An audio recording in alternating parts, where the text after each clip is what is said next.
بسم اللہ الرحمن الرحیم۔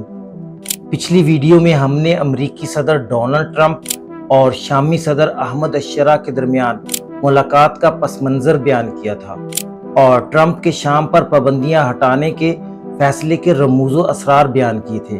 آج ہم ان مطالبات کا جائزہ لیں گے جو ڈونلڈ ٹرمپ نے پابندیاں ہٹانے کے بدلے میں احمد الشرا سے کی ہیں اور اس پر شامی صدر کا کیا جواب تھا۔ اس بات کا بھی احاطہ کریں گے کہ شام پر پابندیاں ہٹانے کے امریکی فیصلے سے اسرائیلی وزیر اعظم کیوں ناخوش ہے۔ امریکی صدر ڈونلڈ ٹرمپ نے شامی صدر احمد الشرا کے سامنے 5 مطالبات رکھے۔ پہلا مطالبہ یہ تھا کہ شام اسرائیل کے ساتھ تعلقات کو معمول پر لانے کے لیے ابراہیم معاہدوں پر دستخط کرے۔ یہ اقدام مشرق وسطیٰ میں توازن کو یکسر بدل کر رکھ دے گا، کیونکہ اس کے تحت شام ان روایتی محاذ آرائی کرنے والے ممالک میں سے پہلا ملک بن جائے گا جو اسرائیل سے تعلقات معمول پر لاتا ہے۔ یہ معاملہ شام کے لیے ایک سادہ سا فیصلہ نہیں ہے۔ اسرائیل کو تسلیم کرنے کی بات ٹرمپ نے سعودی ولی عہد محمد بن سلمان سے بھی کہی تھی۔ ان سے کہا تھا کہ تم لوگ ابراہیم معاہدے کی طرف جا رہے ہو اور مجھے یقین ہے کہ تم جلد اس میں شامل ہو جاؤ گے۔ And it aimed very successfully. It's been an amazing thing, the Abraham Accords, and it's my fervent hope, wish, and even my dream that Saudi Arabia, a place I have such respect for, especially over the last fairly short period of time, what you've been able to do, but will soon be joining the Abraham Accords. I think it'll be a tremendous tribute to your country, and it will be something that's really going to be very important for the future of the Middle East. I took a risk in doing them, and they've been an absolute bonanza for the countries that have. لیکن امریکی صدر کی اس بات کے باوجود فی الحال شواہد بتاتے ہیں کہ سعودی عرب ابھی اس سمت میں نہیں جا رہا، کیونکہ سعودی عرب کا موقف ہے کہ مسئلہ فلسطین کے حل کے بغیر اسرائیل کے ساتھ تعلقات کو معمول پر لانا اس کے لیے ممکن نہیں۔ شامی صدر نے ٹرمپ کو کیا جواب دیا، یہ ہم وائٹ ہاؤس کی سابق پریس سیکرٹری کارولین لیویٹ کے بیان کے مطابق تھوڑی دیر بعد جانیں گے۔ ٹرمپ کا احمد الشرا سے دوسرا مطالبہ تمام غیر ملکی دہشت گردوں کو شام سے نکال باہر کیے جانے کا تھا۔ ٹرمپ نے جن غیر ملکی دہشت گردوں کا ذکر کیا ان سے مراد وہ غیر ملکی مجاہدین ہیں جنہوں نے احمد الشرا کے ساتھ مل کر بشار الاسد کے خلاف جنگ لڑی۔ یہ مجاہدین 2011 سے شامی حزب اختلاف کی صفوں میں شامل رہے۔ ان کے پاس مختلف جنگی تجربات اور نظریاتی وابستگیاں ہیں، جن میں سے اکثر کو امریکہ دہشت گرد تنظیمیں قرار دیتا ہے۔